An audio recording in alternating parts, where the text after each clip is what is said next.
gustong magpaturo, tinuturuan ko.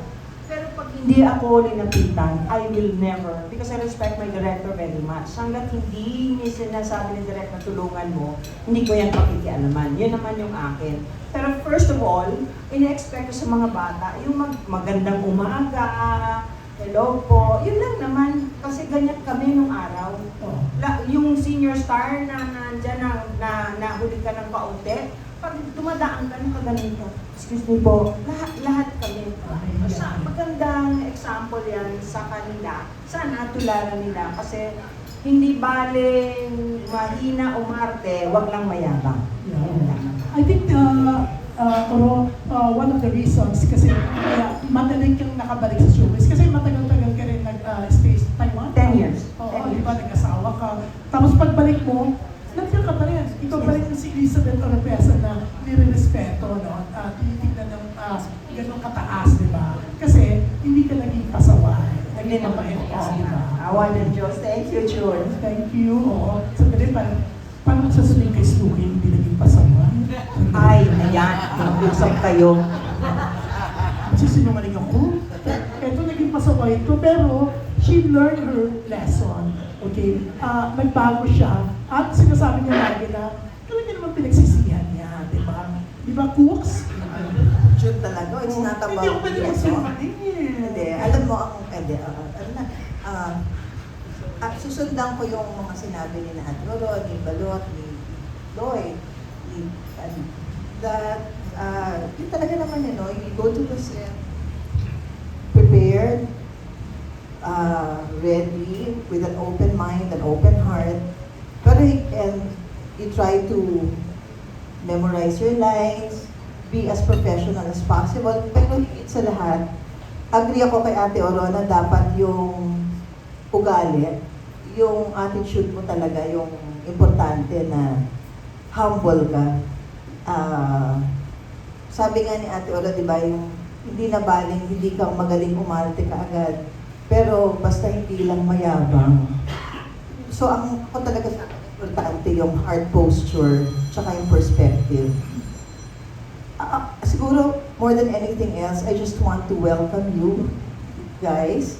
Welcome to showbiz. Welcome to the movie industry. Panalangin ko sana na tuloy-tuloy na ito para sa inyong lahat.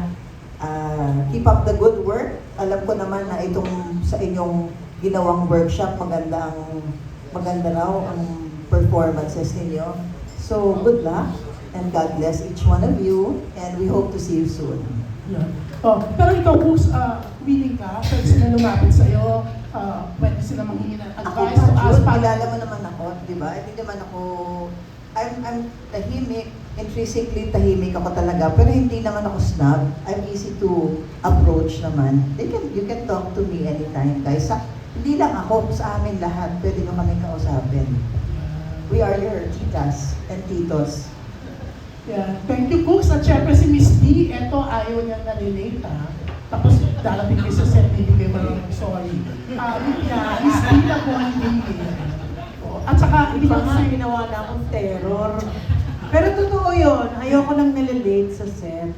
Especially kung baguhan kayo, parang respect, not us, but the production. Diba? You have to work for the production, not for yourself. If you come on time, number one, hindi ka na-nervousin kasi wala kang kasalanan. Pangalawang, ina-expect ko, read your script. Not only your part, but the whole story. Why? Kasi pag may eksena at binasa mo yung buong script, alam mo kung saan parte ka ng kwento, di ba? You know what scene this is, what happened before that scene, what will happen after the scene. That will help you already act the scene. Di ba? Kung alam mo, anong pinanggalingan ng eksena na to, saan papunta yung eksena na to, kung binasa mo yung buong script, hindi ka ninervyusin. You will know how to portray your role properly. Makikita mo dun sa script kung anong klaseng tao ka, makaka-imagine ka ng nuances na pwede mong gawin sa pag-arte mo. Kasi a workshop or your co-actors cannot give you what God did not give you.